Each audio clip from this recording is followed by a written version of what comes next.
Alright guys, here we are down at the Sassafras River. We're fishing up in Lloyd's Creek. What we're going to do is show you how to flip baits on a tidal water situation. They do hit spinner baits and crankbaits like they do in the lake, but in the river, if you don't know how to flip, you're not going to be able to catch fish. Something that's real important is boat position. You don't want to scare these fish in the tidal water because it's so shallow. Like on the shallow end of these docks, it's only 2 feet of water. You get right up on top of these fish with a trolling motor, you're going to kick up mud clouds and scare these fish. So you want to keep a good boat position. Use about a 1/2 ounce jig. I'm using the Terminator. And just make a nice pendulum swing and swing the bait in there. Now, you want to keep good contact with your line. You want to watch it. Watch for jumps. It'll move to the side. Sometimes that's how you know you have a fish, but other times all you do is feel a little tap. So see my fingers? Keeping the line right on my fingers so that I can feel any little change in the way the jig's falling. Now you want to flip on the upside of the pylon and let it wash down with the current. Some of the biggest mistakes guys make is they'll flip to this side, the downside first. Like they'll make that flip. Yeah, you'll catch fish, but a lot of times there's 2 or 3 fish on each position. So especially the bigger fish generally takes the best spot. So what you want to do is get that jig on the back side and get ready. A lot of the strikes come as soon as the bait hits the water. Hop it a couple times. You don't get anything, reel it in. Move on to the next pylon. Generally.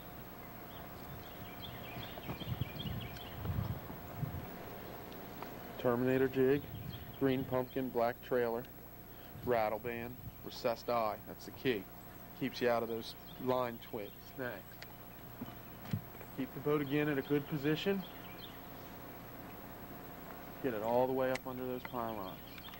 You want to turn the handle, engage the reel, feel, give it a hop, give it another hop, give it another lift.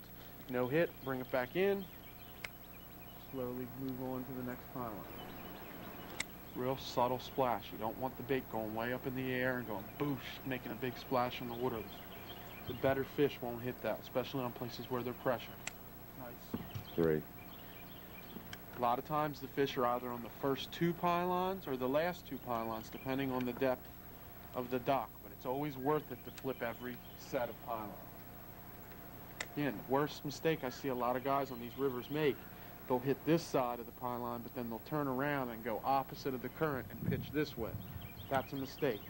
You want to get good enough with your pitching tactic that you can actually hit the pylon on the other side from this side. See that? Put it right there. 2. Isn't that a nice bass? Here's where he came from. Right out of here. Isn't that nice? Look at that. 3 pounds. Yeah, it's beautiful.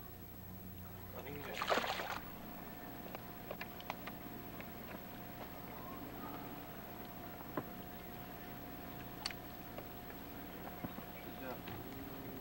3.2 feet. Sassafras River using a black and blue Denny Brauer flipping jig, a blue Uncle Josh trailer.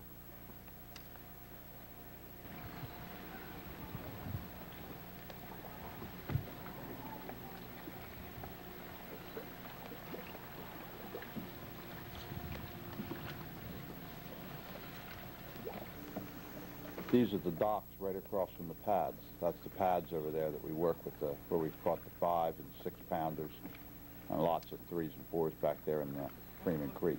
And then we're right across from them now in the lower tide in the docks. I've caught them here. We've caught 3 or 4 nice ones here. 100,000. Fat.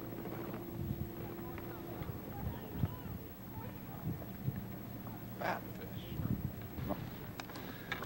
Nice fish. Nice Big fat bass. Caught him right here at the docks in all those bait fish. Caught him right here at this corner inside of that big school of bait fish right there. These are the baits we use as trailers for the back of the jig. Catching them right now in this purple one in the middle.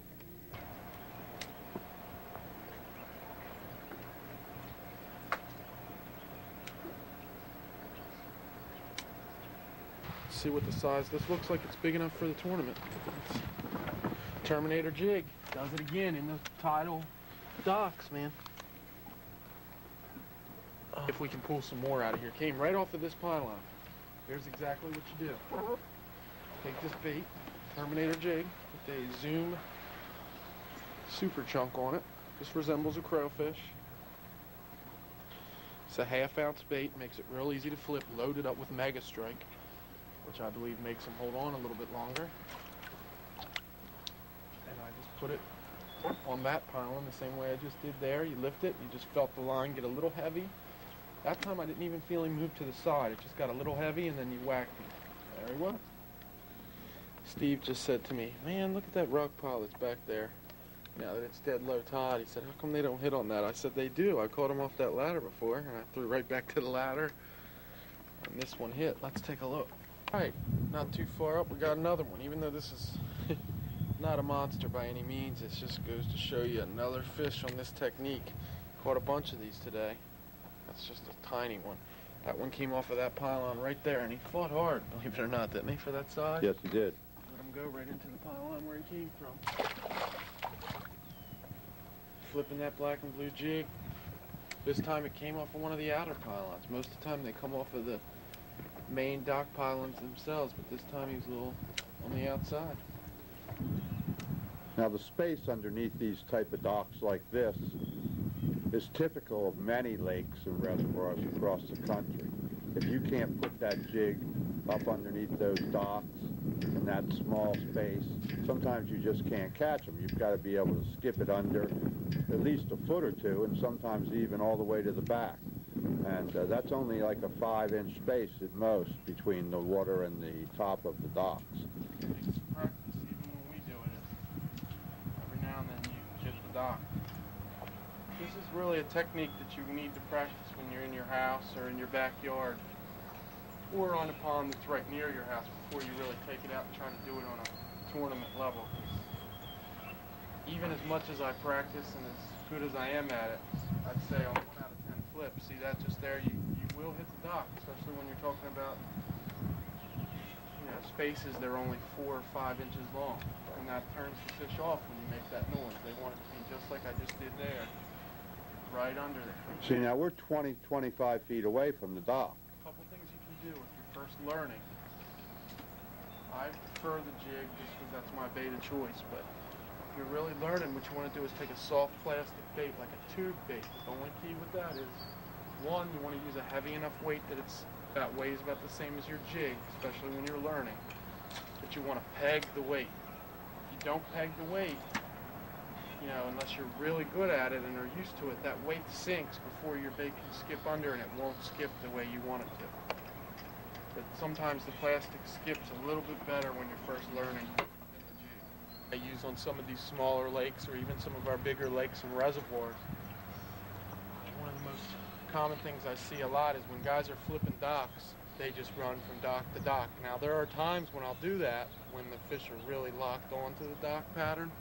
But like right now in early spring, you have a bunch of different fish. Some want one lure, some want another. So what I do on my way to the dock, especially in these little creek channels like this, while I'm using my motor to get up to the next dock, I'll cast this rattle trap. And I'll just crank it along this creek channel and see if I can pick up a fish or two that's out suspending or holding on some brush or some stumps or some grass. And of course, as soon as I get right up to my dock that I'm going to flip, I just put the crankbait down, pick up my jig, and I'm ready to go. That way I'm not wasting open space. You always want to keep a bait in the water if possible.